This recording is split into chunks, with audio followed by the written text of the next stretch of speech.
देखना इस क्वेश्चन को, प्रूव दैट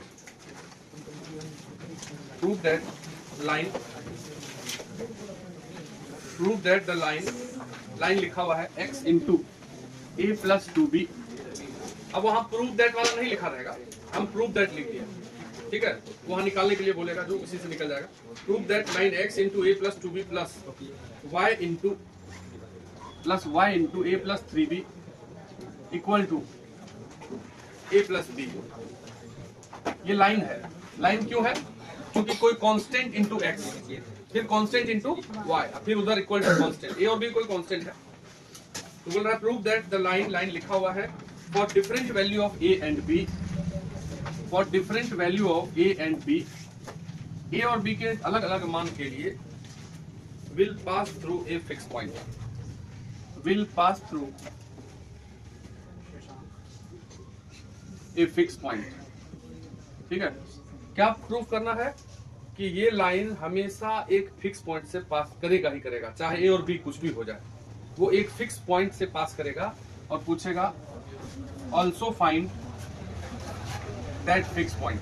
वो फिक्स पॉइंट भी बताइए। तो जो एग्जाम में पूछेगा वो यही पूछेगा, वो फिक्स पॉइंट ही डायरेक्ट पूछेगा कि ये जो लाइन लिखा हुआ है ये एक फिक्स पॉइंट से हमेशा जा रहा है, तो वो कौन सा फिक्स पॉइंट है, ठीक है, समझ गए। ये एक लाइन है, क्वेश्चन बोला है कि ये चाहे कुछ भी हो जाए, ए और बी की जगह पे कुछ भी रख दो, 1 2 3 4 5 माइनस की कुछ भी, ये एक फिक्स पॉइंट से हमेशा जा रहा है और वो फिक्स पॉइंट बताना है, ठीक है। ये जेई मेन में भी आया और एनडीएम तो करोड़ों बार आया, करोड़ बार एग्जाम में नहीं हुआ, ठीक है, मतलब अनगिनती बार आता है, डायरेक्ट याद रखना है तुमको, ठीक है। तो इसलिए इसको ध्यान से देखो, ये अच्छा क्वेश्चन है फैमिली ऑफ लाइन्स का।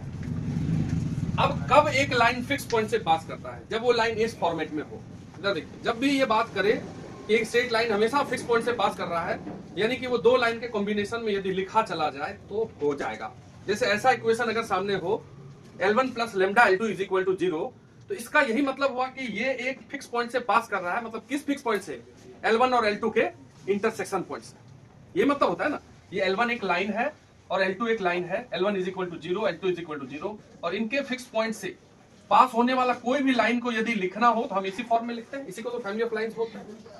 तो यदि ये बोल दिया जाए कि ये हमेशा फिक्स पॉइंट से पास कर रहा है, उसको प्रूव करिए, तो हम उसको उस फॉर्मेट में लिखने का कोशिश करेंगे। मतलब एक लाइन प्लस दूसरा लाइन इज इक्वल टू 0। तो देखो, लाइन जब हम लिखते हैं जनरली तो उसमें कौन कौन होता था?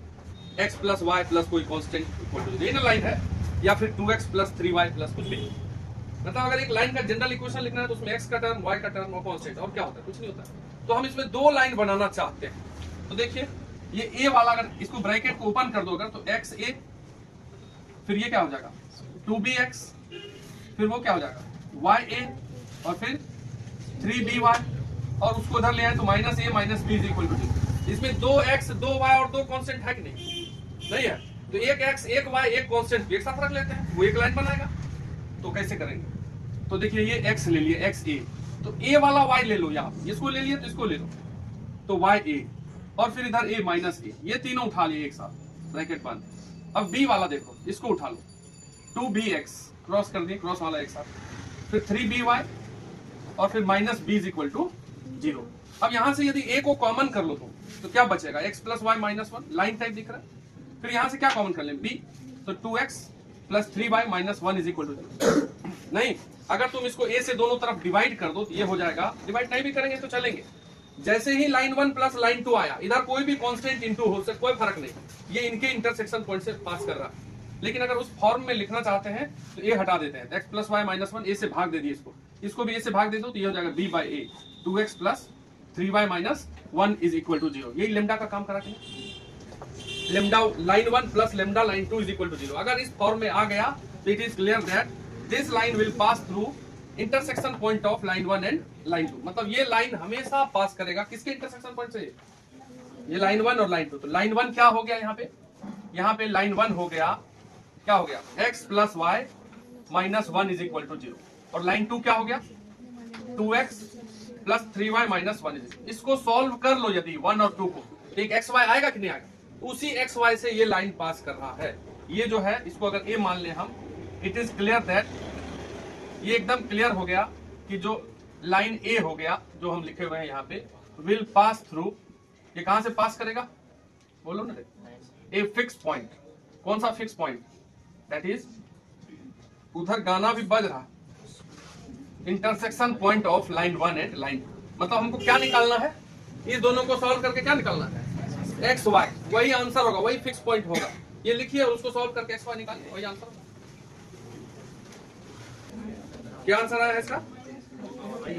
2, -1। इस दो स्ट्रेट लाइन को तुम सॉल्व नहीं कर पाए तो क्या फायदा हो गया? For fix point, fix point को यदि निकालना है तो अपने पास एक लाइन है x + y = 1, ये 1 इधर आ गया, और दूसरा लाइन क्या है 2x + 3y = ये भी 1। ठीक, तो तुम एक में 3 से इंटू कर दो क्या, और इसको घटा दीजिए, तो ये 3x - 2x कितना हो जाएगा x, ये 3y - 3y कट जाएगा, और ये हो जाएगा 3 - 1 2। x = 2 को जा करके किसी एक क्वेश्चन में लिख देंगे तो y = तो इसलिए फिक्स पॉइंट क्या आ गया 2, -। अरे स्ट्रेट लाइन सॉल्व करने तो आ जाना चाहिए। ठीक है, तो जब भी कभी स्ट्रेट लाइन का ये फिक्स पॉइंट वाला सामने आए तो दो लाइन का कॉम्बिनेशन में बनाना है और क्वेश्चन बन जाएगा। ये अच्छा क्वेश्चन है। If ABC are in AP, क्या हो गया Pratyush? If ABC are in AP, then prove that AX + BY + C = 0 will pass through a fixed point and also find fixed point। मतलब सेम क्वेश्चन है, बोल रहा है लेकिन उस टाइप से नहीं लिखा है, बोल रहा है कि ABC AP में है, तो बताओ कि ये AX + BY + C = 0 हमेशा एक फिक्स पॉइंट से पास करेगा। जैसे ही अब ये क्वेश्चन आया कि हमेशा फिक्स पॉइंट से पास करेगा, तो कैसा बनाना पड़ेगा, दो लाइन का कॉम्बिनेशन। कुछ नहीं दिया है यहाँ, वहां तो 2A 2B 2C था, नहीं था, तो हम एक एक करके कॉमन करके निकाल दिए, लेकिन यहाँ एक लाइन लिखा है ABC AP में है, इससे बनेगा क्वेश्चन। AP तो तुम पढ़े हो, तो AP में ABC है तो सोच के देखो क्या कर सकते हैं। AP में यदि ABC है तो क्या समझते हो इससे, ये दिया हुआ है अपने पास, इससे हम ये समझते हैं कि B और A का difference should equal to C और B का डिफरेंस, यही ना। तो A को सही लिखा है क्या, B को इधर कर लो तो 2B, A को उधर कर लो। तो अगर ABC 3 नंबर AP में होता है तो बीच में होता है उसका डबल, दोनों साइड वाले के सम के बराबर होता है। कितना बार पढ़े हैं, ठीक है, कॉपी को एक आध बार पलटा करो, ठीक है, वो ठीक रहेगा तुम्हारे लिए। तो हमारा जो लाइन है वो क्या है, AX + BY + C = इसमें से किसी एक को हटा दो, C को यहां से हम निकाल लेते हैं। C बराबर क्या, यहां जाके ये C रख देते हैं, AX + BY + C की जगह रख देते हैं 2B - 1 बराबर। तो हमको दो लाइन चाहिए, जैसे ये AX है और A है, इसको एक साथ कर लेते हैं, तो A कॉमन कर देंगे तो यहाँ बचेगा X, वहां बचेगा -1। इस दोनों में B है तो B कॉमन करेंगे तो क्या बचेगा, तो देखो दो लाइन आ गया, एक अंदर वाला लाइन, एक ऊपर। अगर केवल X भी है तो लाइन है, हमारा लाइन होता है मान लो X + Y + 2 बराबर 0। तो अगर X हट जाए तब भी Y, दोनों नहीं हटना चाहिए, तभी लाइन नहीं है ना। अरे हम पहले लिखवाए थे AX + BY + C = 0 हमारा स्ट्रेट लाइन का जनरल इक्वेशन होता है, जिसमें दोनों 0 नहीं होना चाहिए। कौन दोनों, X और Y का टर्म, तब गड़बड़ा जाता है, ठीक है। लेकिन अगर y बराबर केवल 2 है तो ये भी है कौन, हॉरिजॉन्टल लाइन है। x बराबर 2 होता है तो वर्टिकल लाइन होता है, बचपन में बताए हैं। तो यहाँ से अगर a से डिवाइड कर दें तो ये हो जाएगा x - 1 + b/a, ये a नीचे डिवाइड हो गया, y + 2 = 0। तो अपना लाइन 1 हो गया यही, और लाइन 2 हो गया ये, इसी दोनों के इंटरसेक्शन पॉइंट से पास करेगा ये लाइन। अब इसको लिख लो, x - 1 बराबर 0, और यहाँ से y + 2, यहाँ तो सॉल्व करने का भी बारी नहीं आया। x बराबर क्या आ गया 1 और y बराबर, तो इसी पॉइंट से पास करेगा, यही हुआ फिक्स पॉइंट तुम्हारा। फिक्स पॉइंट अपना निकल गया 1, -2, इसी से पास करेगा। लिखो एंगल बाइसेक्टर,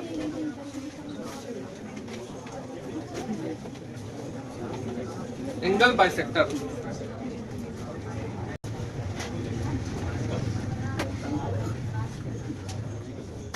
पहले लिखिए, angle bisector is locus of angle bisector is locus of A point, locus of a point, angle bisector is locus of a point, that locus of a point that moves in such a way that, in such a way that, मतलब वो point घूम रहा है इस प्रकार से, in such a way that its distance from, such that, in such a way that perpendicular distance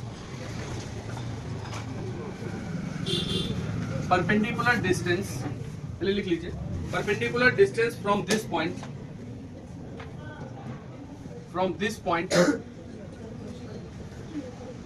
to the two lines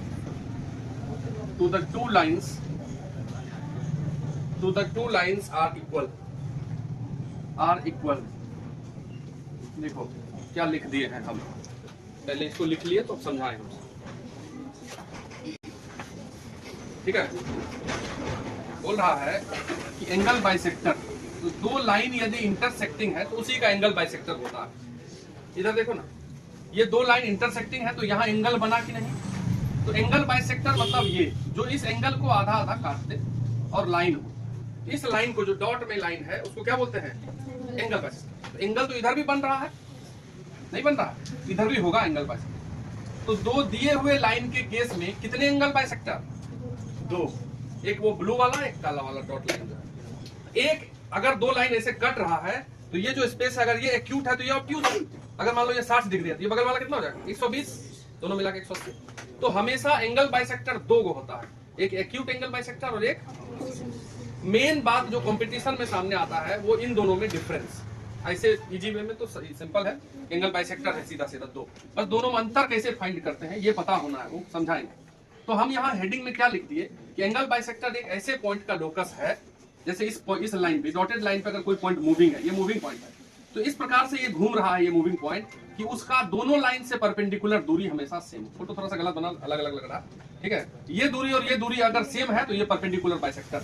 इस पे कहीं भी चले जाए, यहाँ आ गए तो ये परपेंडिकुलर दूरी और ये परपेंडिकुलर दूरी, यही लिखा हुआ है। क्या लिखा हुआ है, एंगल बाइसेक्टर क्या है, ऐसे पॉइंट का लोकस है जो इस प्रकार से घूम रहा है कि उसका जो घूमने वाला पॉइंट है, दोनों लाइन से दूरी, परपेंडिकुलर दूरी हमेशा सेम हो, तभी वो एंगल बाइसेक्टर पे मूव कर रहा है। और अगर ये दूरी अलग अलग हो गया तो थोड़ा तिरछा हो जाएगा, मतलब एक तरफ सट जाएगा, तब ना अलग अलग दूरी होगा। अगर ये बीचों बीच कट के जा रहा है तो उस पे कहीं भी जाएंगे तो उस लाइन से दूरी और उस लाइन से दूरी हमेशा क्या होगा, सेम होगा। बात समझ रहे हैं। तो अगर मान लो ये लाइन 1 है, लाइन 1 का इक्वेशन लिख देते हैं हम, a1x plus b1y plus c1 equal to 0। और ये लाइन 2 है, a2x plus b2y plus c2 is equal to 0। और मान लीजिए ये मूविंग पॉइंट है जिसका लोकस एंगल बाइसेक्टर है, तो मूविंग पॉइंट को मान लो h के शुरू में, एक्स वाई हम उधर लिए हैं इसलिए नहीं मान रहे। तो एच के से अगर हम पहली लाइन का परपेंडिकुलर दूरी ये d1 मान लो और ये d2 मान लो, एंगल बाइसेक्टर का मतलब हुआ कि d1 is equal to d2। अब d1 कैसे निकालते हैं, परपेंडिकुलर डिस्टेंस किसी पॉइंट का किसी लाइन से कैसे निकालते हैं, तो इस पॉइंट को इस पे रख दीजिएगा, यही निकालते हैं ना परपेंडिकुलर डिस्टेंस। तो एच के को जाके इस पे रख दो, तो a1h plus b1k plus c1 upon root under x का कोफिशिएंट a1 और b1 का स्क्वायर, ये हो गया परपेंडिकुलर डिस्टेंस, मॉड लगा दीजिए, इक्वल टू d2 कैसे निकालेंगे, तो इस hk का उस लाइन से दूरी, तो इस hk को उस लाइन पे रख दो, तो a2 वाला है a2h plus b2k plus c2 upon root under a2 square, लिखना मत, 2 मिनट रुक जाओ बस इस पे, ठीक है। तो यदि कभी भी जीवन में देखो मॉड x, मॉड कई लोगों का क्लियर नहीं है, बता दे रहे, बेसिक से 1 से 2 क्वेश्चन हर एग्जाम में आता है, बेसिक से एकदम बेसिक। लेकिन हम थोड़ा सा 11th में पढ़ाए, बेसिक पढ़ाएं थोड़ा सा, अब और जो बचा हुआ है उसको अब पढ़ाएंगे जब आगे स्टार्ट करने वाले हैं। तो इसलिए मॉड वर्ड अगर नहीं क्लियर है तो अभी मान लेना है कि अगर दोनों तरफ मॉड लगा हुआ है और मॉड हटाएंगे तो इधर प्लस माइनस होता है, ठीक है। मॉड का इक्वेशन अगर mod a is equal to mod b, तो अगर मॉड हटा दें तो equal to plus minus b, कैसे कैसे आता है सब क्लियर हो जाएगा।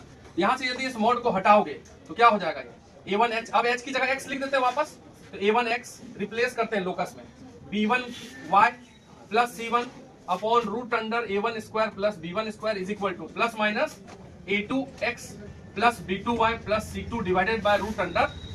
ये जो दो इक्वेशन आया, इसमें 2 इक्वेशन छिपा हुआ, एक प्लस लेके बनाएंगे, अब एक है एक्यूट एंगल का बाइसेक्टर और एक, ये दोनों बाइसेक्टर का इक्वेशन आ गया सामने। बस मेन मुद्दा यही है कि इसमें प्लस वाला एक्यूट है कि माइनस वाला एक्यूट, कौन सा ऑब्ट्यूज एंगल का बाइसेक्टर, ये समझाना है असली। इतना लिख लीजिए, इससे आगे कल करेंगे बात।